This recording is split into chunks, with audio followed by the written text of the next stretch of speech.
Well, here we are. It is time to talk about this week in WWE. What happened? What are we heading towards? And what are we going to dive into? Well, I'll answer all those things in just a moment. I want to welcome you to the show. If you haven't joined us before, well, thank you for giving us an opportunity to grace your ears with our wrestling commentary. And this show, I will say, for those of you who are new to wrestling podcasts, or if you're a veteran of wrestling podcasts, we are not one to apologize for the show. We have no affiliation, and we call it like it is.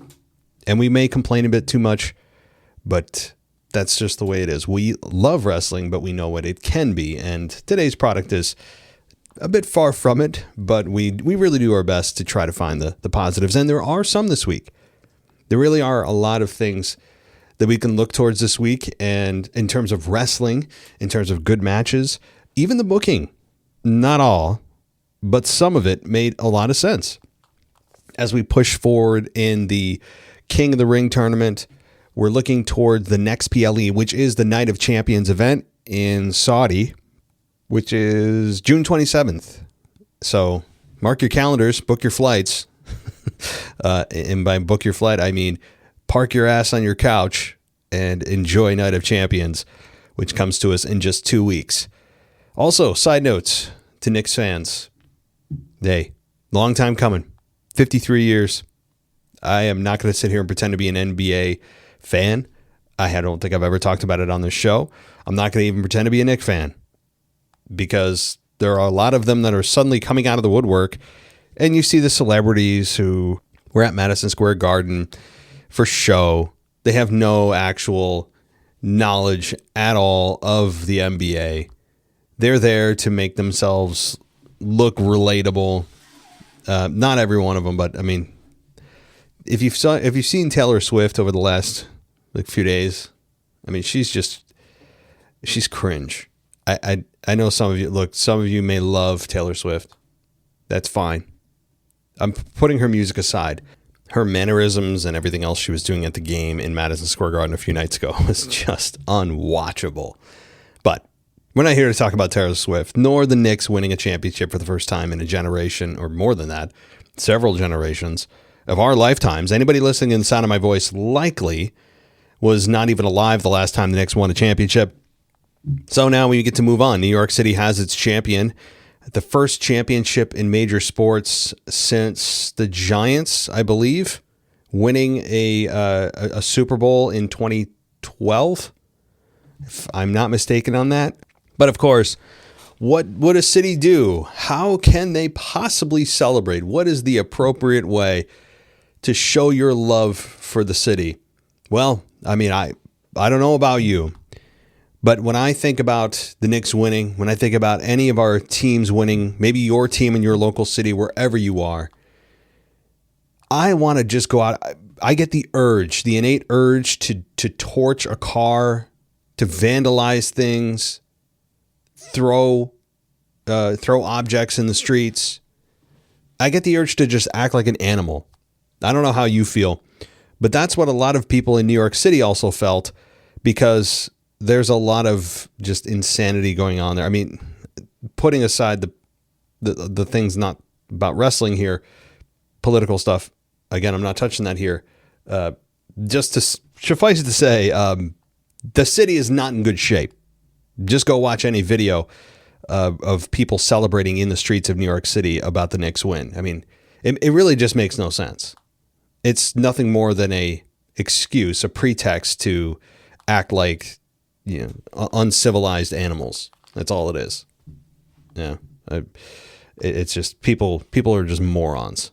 So yeah, go ahead, trash your city, which is going to up your taxes because now somebody has to come and clean that up. Insurance rates are going to go up because there's going to be a ton of insurance claims on businesses who are going to pass that expense on to you. So congratulations, you fucking morons. Okay. I mean, that goes for any city that celebrates their team winning by destroying the city that they're pretending to celebrate. Everybody who celebrates in that way should be immediately deported from the country. To get out. I mean, clearly you are not set and you are not able to act appropriately in a civilized society. I mean, that's the way you prove it. And you're also not a real sports fan either. So Okay, I wanted to get that out of the way, and let's dive in. And hey, we've got our own controversy in the wrestling world, and that is really taking the internet by storm. It's not who won the King or Queen of the Ring tournaments thus far. It's not Oba Femi. It's not Dominic Mysterio and Oba Femi that are going to, I think, have a really good match, or the probable Brock Lesnar impending return. It is none other than the hair, or lack thereof, of Jade Cargill. I'm just going to talk about this off the top so we can get to things that I think truly matter, but I want to spend a minute on it because it's not every day that you see somebody lose their wig in the middle of a match. The last one I can think of is Kane and The Undertaker taking on DX in that horrific match that took place. What was it, 2018, 2019, whatever it was, in Saudi, that is revered as one of the worst matches of all time. I mean, it was just horrible, the things that happened. And when you look at the legends in that match, but Kane's mask came off, and his hair is attached to the mask, so it was horribly bad. So that was the last time I can remember it. But for a woman, Ben, I don't even know. I don't know. So I mean, she had a match obviously on SmackDown, and her hair got pulled out inadvertently by Charlotte, and Jade did her best to cover it. And she had previously said on a podcast, I don't know which one, but she had said that this would be her worst nightmare, is for her hair to come off. Now, I didn't know that she was wearing a wig. I got to be honest. I knew that her hair was constantly changing length, which should have tipped my brain off that, hey, her hair is her hair ain't real. But somebody made a really good point. You have $1 million body, but you can't just either find a wig that'll stay on for wrestling, or maybe grow out your hair and just do the all natural. I mean, I'm not sure, but you work so much on your body, clearly, and put a lot of time and effort into it, but you neglect to try to really prevent your worst fear from happening when it was inevitable that it would happen. You're in wrestling. There is no retake. This is live. And you are risking it every single time. I'm surprised it didn't happen earlier. People are pulling and tugging. It was bound to happen. And I'm surprised it took a few years for it to happen. So, look, I'm not making fun of Jade. She wants to wear a wig. I don't care. It is funny, though, inherently, that somebody's wig got pulled off. I mean, it just is. And if it isn't, I mean, and people are talking about how it's, oh, you guys are talking about this, shut up. Okay, look, that's just people trying to be offended on behalf of Jade or whatever. Jade should not really be embarrassed. She shouldn't be. I mean, she is a star now. She's finding her own. She's starting to really improve on all levels of her game. She is. And I'll give her credit on that. It's been a long, tough process with her, but I think she's finally starting to come into her own. And she got more attention in this inadvertent mishap than she's gotten in her entire career, which, if I were her, I would spin into a positive. Use this attention to get people to watch you, to watch the product, get the crowd to react to you. This is how you make money. You take something like this that's embarrassing, and everyone's talking about it, and it's not going to last long because people have a very quick attention span, or really no attention span today, and she should spin it and make the best of it. Find a way to monetize it. Find a way to create a t-shirt off of it.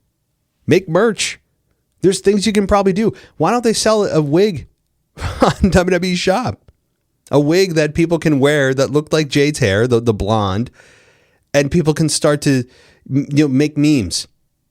There's things you can do that I think would endear the fans to you, and realize, hey, she doesn't take herself too seriously. She's self-aware. It shows emotional intelligence.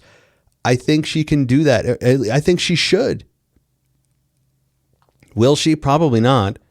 I'm imagining that she's probably going to hope that no one remembers it happened next week, but we all know it will.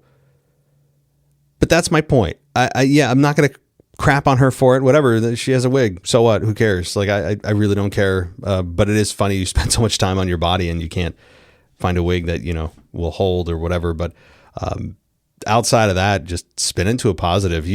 You've got a great opportunity here. Despite the reason that it happened, take it and run, man. I think they should. All right.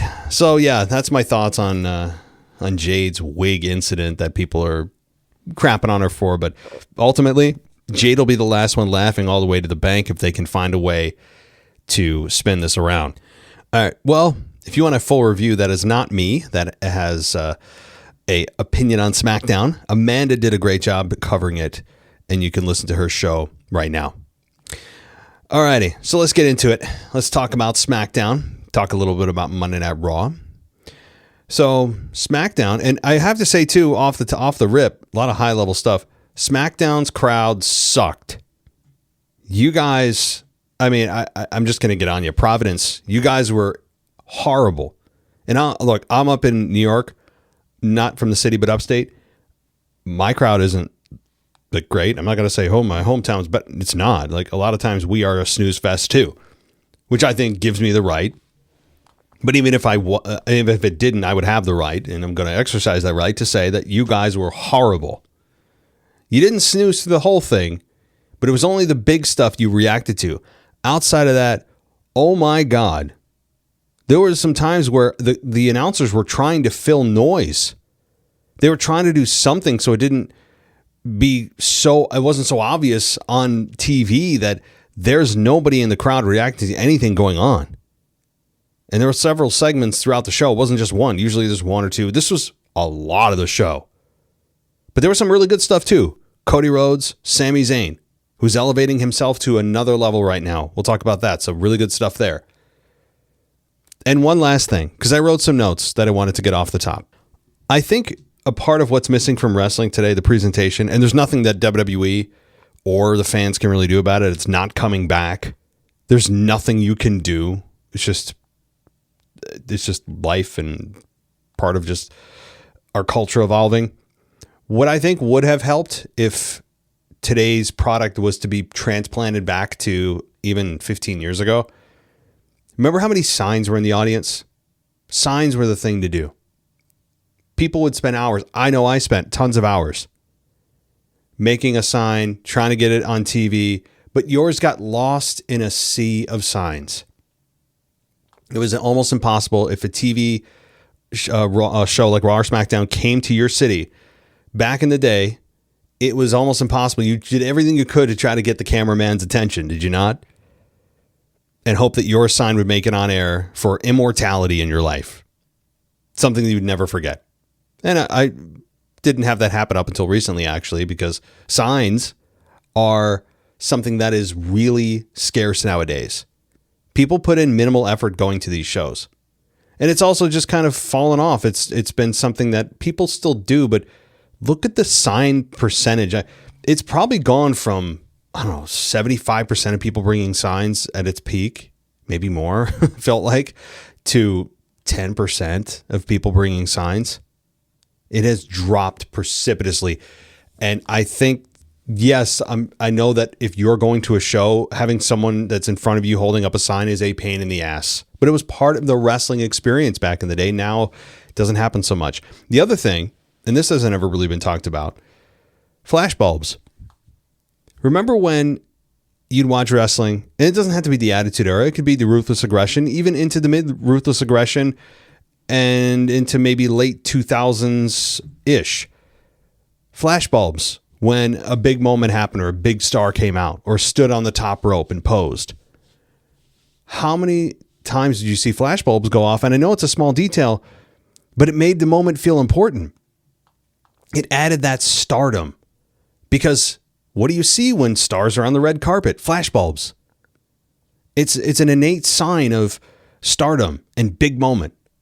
And that's gone. Flashbulbs were... it was something that I never thought I would miss or would even contemplate that I would miss or feel like we needed. But two little things here that I think while it wouldn't help with storyline issues or character issues or just really the foundational issues with WWE's or TKO's version of pro wrestling today, I think in some ways it would help with the production. It's never happening. We can't go back. Flash bulbs aren't coming back. People use their cell phones, but you don't use the flash on your phone. You know, you have your phone on and it's just the light. If you're you know, in the dark and you're trying to capture a video. Anyway, wanted to bring that to your attention because I thought about it. I've put notes in my phone for weeks. I've been like, hey, I want to bring this on the show, and I finally remembered to do it. So let me know what you guys think about that. Do you think that if flashbulbs and signs were brought back and just overall energy from the crowd, just a general increase of energy in the crowd. Now, I'm not saying that we can ever do that because the crowd should only react to things that they feel they should, react to, things that are actually worth reacting to in their minds. You can't force that or fabricate that. It's just going to have to happen. But all right. Anyway, let's continue. So on SmackDown, we have, let's see, the first match here. Oh, Sol Ruca, Lyra, Charlotte, Jade, again, in a four-way for the Queen of the Ring tournament. And the match was really good. I never really talked about the quality of the match because I knew I was going to get to this point. But a long match, really good match, nearly 20 minutes. This is what we need. This is what we needed from the women. This is what we wanted. This is the wrestling that we want and have thought about when the women were being underutilized and just to a lot of people, they still are, but I think that's something that's earned. I don't think it should just be something gifted. However, the women, when you're thinking about a good women's wrestling match and why you support women's wrestling, this is a good example to bring to the forefront here. I mean, you had Charlotte, big star. You have Lyra and Sol, upcoming stars. You have Jade, who's in transition from being underwhelming and you're not sure if she's going to improve to feeling more comfortable and on her way to that next level. And I enjoyed the heck out of this match. The finish was Ruca hitting the soul snatch on Jade. She had her pinned until Lyra pulled Ruca out of the ring. And in the end, Flair put Valkyria in the figure 8 for the submission. So this was a good, again, very good match. Enjoyed it from start to finish. We also, again, we know we had the whole wig incident, which most people are talking about, but I went over that in the beginning. Won't talk about it anymore. However, you could have made an argument for Sol Ruca winning this, given that she's up and coming. However, she's already a champion, so I'm glad they didn't. Lyra is clearly the bottom of the 4, if you're going to rank them. Lyra does need some more time to develop. She does need more character development. She's doing a lot of her talking in the ring, which is fine, but you're eventually going to have to give her the mic again, which she's not great at, and give her an opportunity to get the crowd connected with her. But this is this was a good example, great example of what women's wrestling can be and what we want it to be on a weekly basis. So I'm glad they didn't give this match 8 minutes. They gave it 18. That's what this match deserved. And seeing Charlotte and Jade in the same ring, boy, I mean, you can't underscore that enough. That's a future SummerSlam, dare I say WrestleMania semi-main event. I don't want to say main event yet. That's a pretty hefty place to put and pressure Jade, but she could be on her way to that. So good stuff here. Nothing bad to say really about the match itself. I don't care about the wig thing. That's beside the point. All right. So we then have the Blake Monroe. That's right. A Blake Monroe vignette aired. I forgot about that. She spoke about Charlotte and Alexa and noted that, quote, friends aren't something I have ever burdened myself with. Coming in as a loner. Cool. We need that. I want somebody on their own, not always looking to make friends and be buddies with someone. This could be a fun little rivalry, especially one for Blake to be introduced to. What better people to work with than Charlotte and Alexa, two big stars? So we know who her targets are. Nick Aldis was on the phone. Gunther comes in and said he couldn't trust Aldis's choice, so he booked a referee for the match. And we all know who that was by the end of the night, which was Sami Zayn, which is a great choice. I think there's a lot you could do with Sami, and Sami's in a really, really good place. We'll talk about him in a few moments here. Kathy Kelly interviews Finn Balor, who said he couldn't be more excited about being on SmackDown. R-Truth showed up and spoke about putting Judgment Day back together. And Damian Priest comes in, and Priest said Judgment Day was back together again. And there was major tension as Priest welcomed Balor to SmackDown, and Balor said he was happy to be there, and he said he had a match and exited. Truth called out that they love Balor, and Priest mentioned that he and Truth will face the MFTs for the tag team titles next week. Yeah, I don't know if I want an immediate callback to the Judgment Day here. I was hoping that they would wait. They don't. But they're not together. It's just a tease or a play on the assumption that they're going to get back together. I like Finn as a singles competitor. He is much better utilized there. It took him a decade and a half, it feels like, to get out of the Judgment Day, where he thrived when he did. He reminded everybody who he is. Not that he didn't have some decent matches and as part of the Judgment Day, but let's be honest, he was hidden most of the time. It was this undercurrent of him and Dom, tension. They tease it. You think they're going to explode. They don't. A year goes by, more tension. They don't. I mean, it took forever for him and Dom to blow up, and he was hidden and backburnered as part of the Judgment Day. And I don't want him going back to that. Finn is too good of a talent at this point to go back. So I hope they don't do that. Despite the fact that they'd be baby faces again, I understand that, and R-Truth is a blast, but I'm willing to sacrifice the fun of that for Finn Balor as a singles competitor.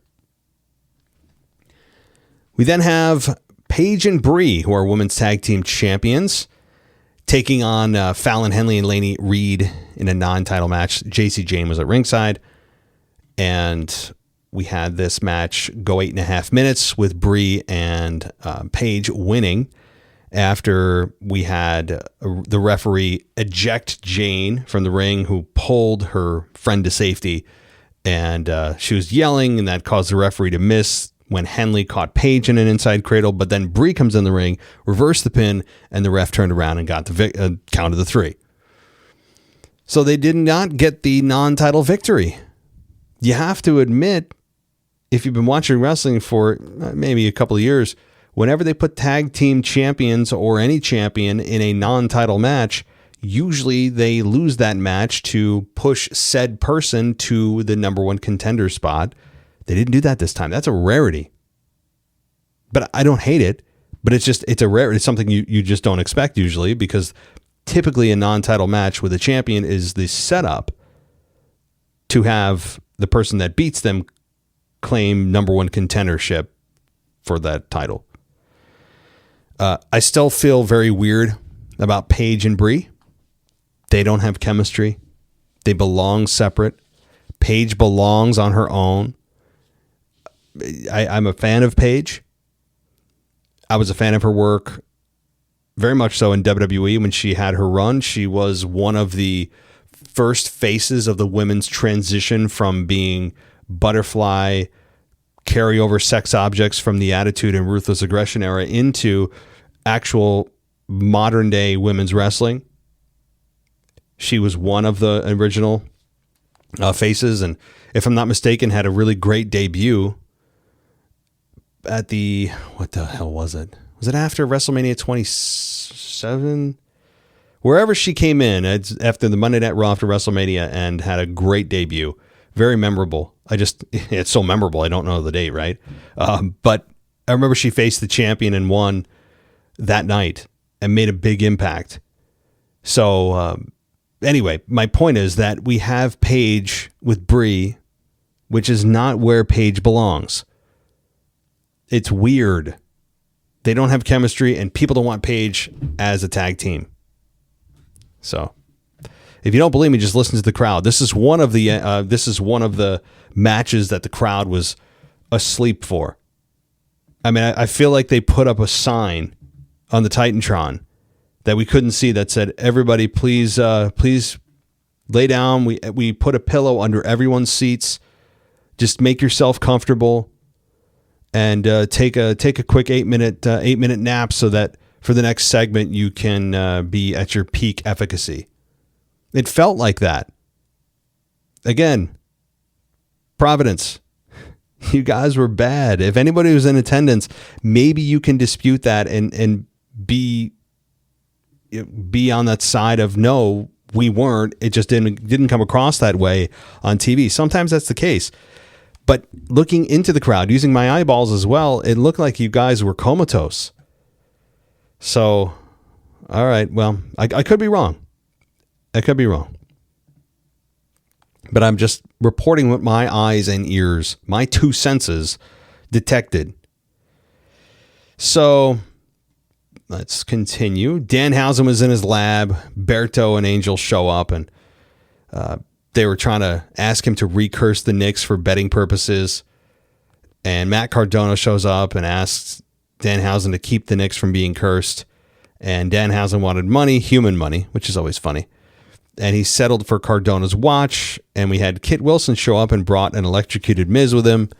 And we had Mrs. Harris stood up with a gray streak. And he was talking in his using his old slogans, his old catchphrases of hoorah, my hand goes up, your mouth goes shut, and some other ones I forgot about. And hey, I know many of you are expecting me to shit on this segment. I thought it was actually as well done as you could do a silly segment like that. The Miz is made for it. Danhausen's clearly made for it. And Danhausen has to be one of the luckiest SOBs in wrestling right now. Why? He barely has to put any mileage on his body.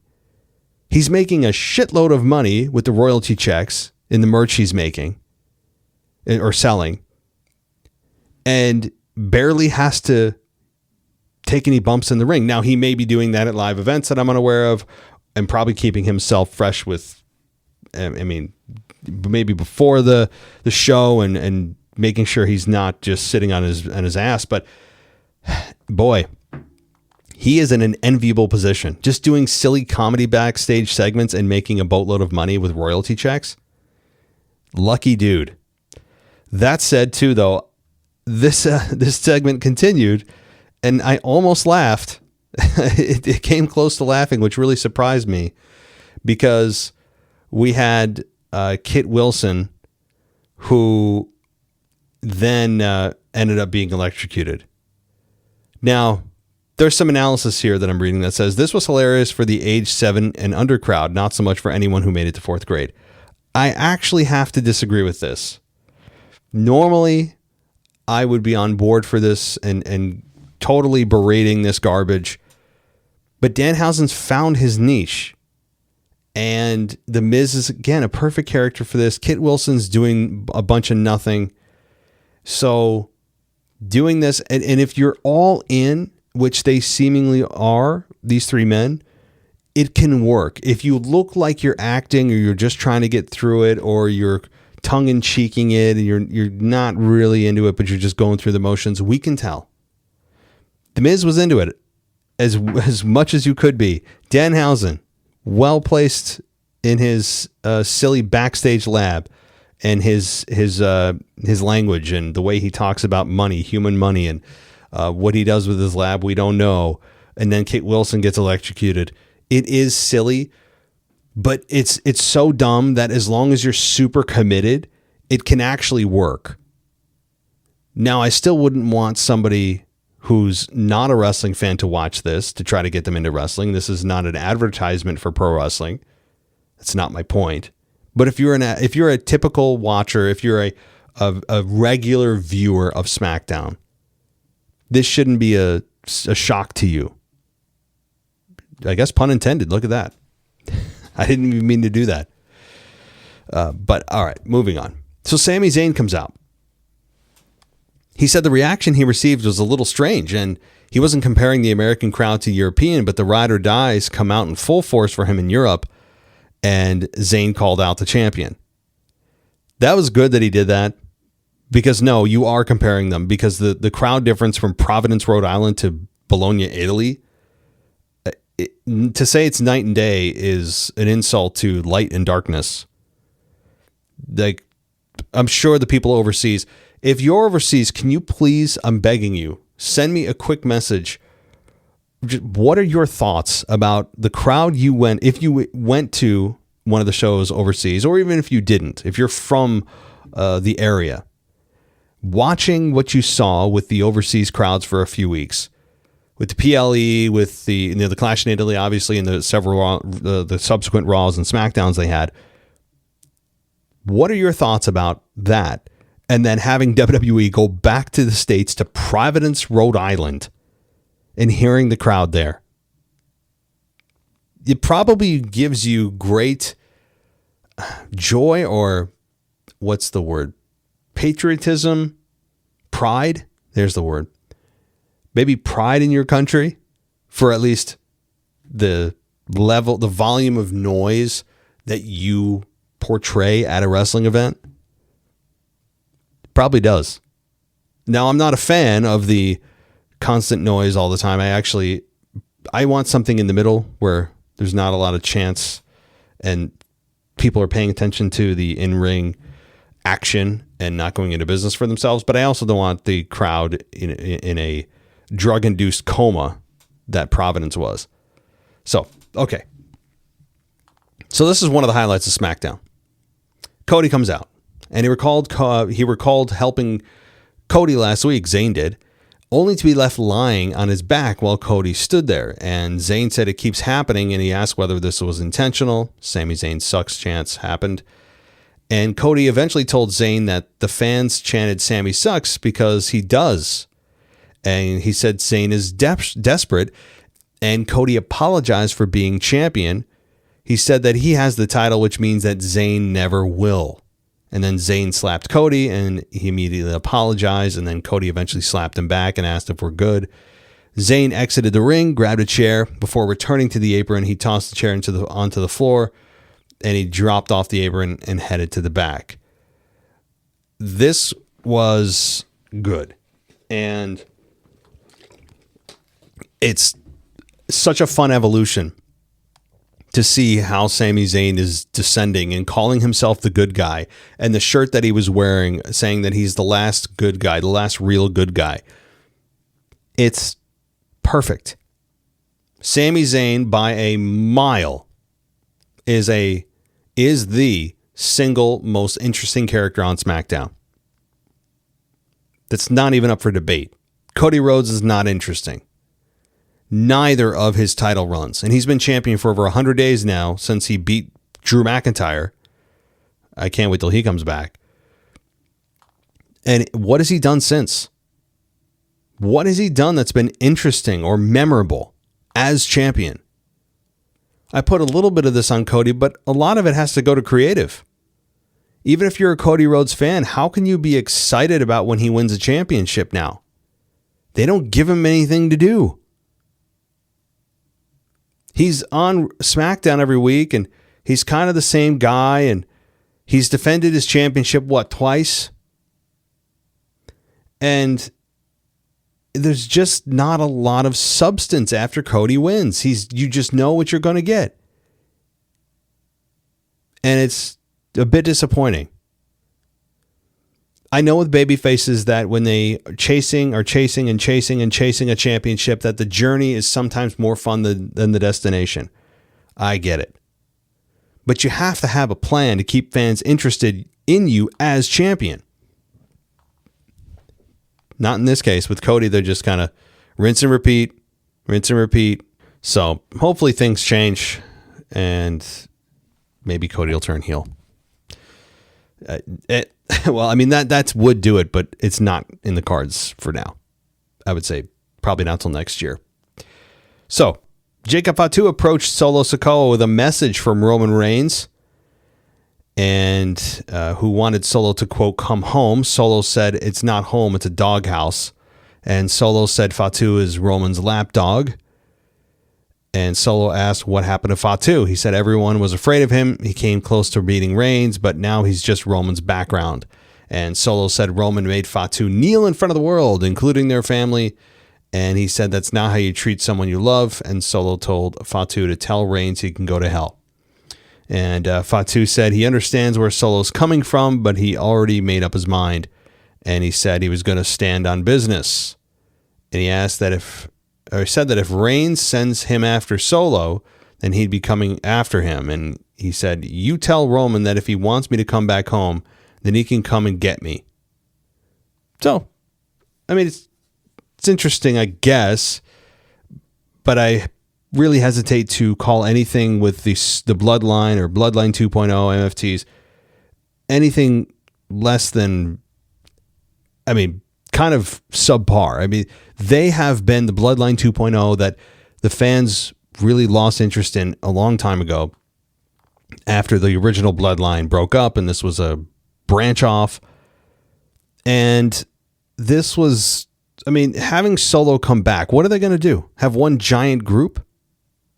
Is that the plan? Are we supposed to feel excited about the potential of Solo rejoining the Bloodline? Or so what's it going to be? Roman, Jimmy, Jey, Jacob Fatu, Solo Sikoa, and is he going to just by default also bring in Tonga Loa and Tala Tonga? Is that what we're supposed to be excited about? Roman essentially just with this super faction? I'm not. And I know there's another Samoan in NXT. I forget his name. What are we doing? I mean, on one hand, though, I would say that with Solo's group being just so underwhelming and beyond its exploration, you could sell me on the fact that it would be more interesting with Solo back with Roman's group and that story being told of Solo. Is he going to do it? Is he going to turn him back on Roman? Are they going to fight? Are they going to hug? Is he going to come back? How long is this going to take? Like, that to me is more interesting than what the MFTs have been doing, but that's not exactly a high bar to clear. I mean, the bar on that is knee high at best. So, again, not the worst storyline in the world. It's just been beaten to death. So Rey Fenix and Axiom for the AAA Cruiserweight Championship took place here, and that was in 11 and a half minutes with Rey Fenix retaining.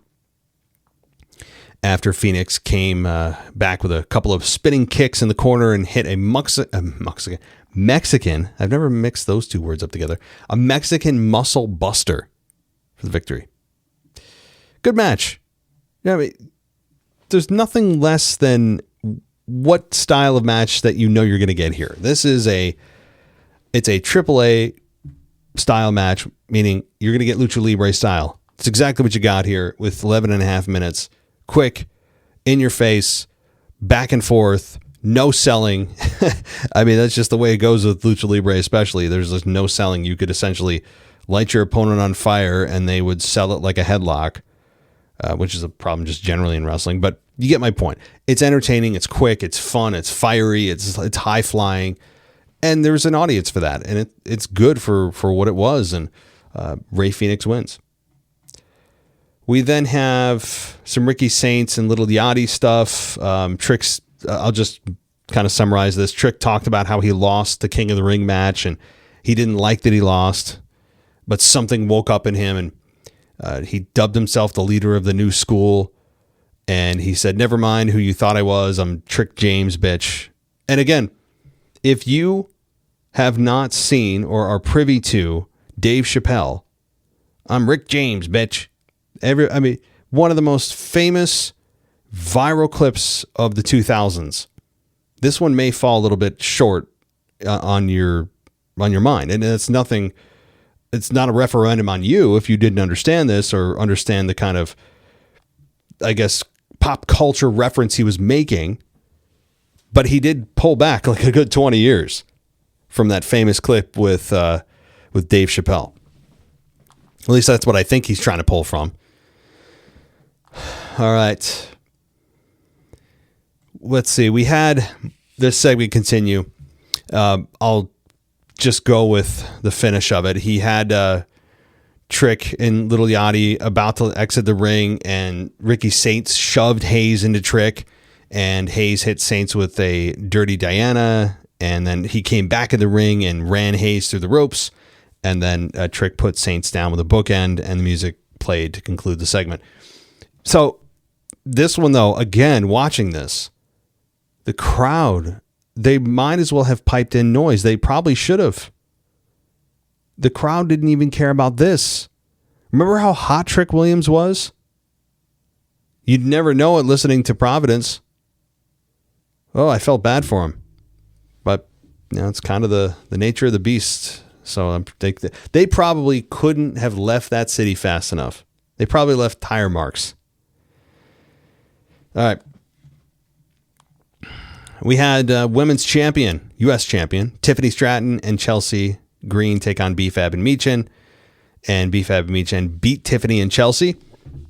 Again, no crowd reaction whatsoever. And after the match, Stratton comes back in and hit B-Fab and Michin from behind. No one cared. And Stratton and Jade fought briefly. And B-Fab and Michin come back in and attack Stratton. Jade hit Jaded on Stratton, and then that was it.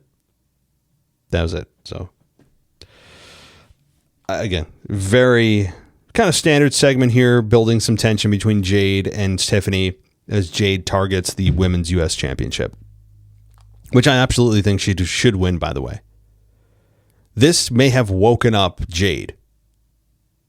Now, if her worst fear has come true and she didn't die like she thought she would if this happened, I think she should just be like, hey, well, F it, right? I mean, I just had the worst thing that I could imagine happen on TV. It happened. I survived. Yeah, I'm getting a lot of attention. People are making fun of it. But I lived. And now, if I go out there, there's not really anything that could happen that would throw me for a loop. All right. We then have, let's continue here. LA Knight, Jey Uso, Royce Keys, and Finn Balor, four-way. The match was really good. It was 18 minutes and 40 seconds, with the finish being the problem. Jey Uso winning has really got some people pissed off. And I understand why. Because what's the plan here? You're going to have Jey Uso face Roman Reigns. You're going to have him face Cody Rhodes. We've been down this road. Jey Uso's not our guy. He hasn't been our guy for a long time. Please no. Now, the match, again, really good. Back and forth. Knight, I don't think, slipped on anything. He didn't have any banana peel moments. But the match was really good. Why? Because you could have made a case for all four men. There wasn't a clear-cut winner, or even two. Usually there's like, okay, if it's not him, it's definitely going to be him. In this case, you could have actually made a case for all four solidly. Now, Royce Keys is, if you're really thinking about it, it's like, oh, man, probably not. It'd be a good way to elevate him, but probably not. Finn Balor? Absolutely. Look what he's done the last few months. LA Knight? Is there a guy who has been more shafted in the main event scene than him? Jey Uso. Big name. He's already won the championship. Lots of history with Cody and Roman. You could have made a case for all four. That's what made this match really good, on top of the fact that they executed well. Lots of fun, kind of false finish moments. The coup de grace moment was convincing. But it ended up being Jey Uso. And people are not happy. I would have said that out of all of those men, he's the one that makes the least sense. What are we doing?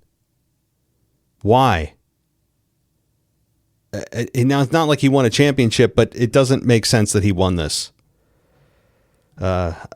Just on the back end, you're like, no. But there you go. There's SmackDown. Give you my little thoughts on the wig and some higher level thoughts that I opened the show with, and the Nick stuff and all the rest. So you get all the variety. You get the taste of life on this show. Maybe not the one you want, but you still get it. All right. Well, should that conclude the show? I think it does. But I'm going to be posting a video in the next probably 30 minutes, which means nothing to you because by the time you hear this, it would have already been 30 minutes.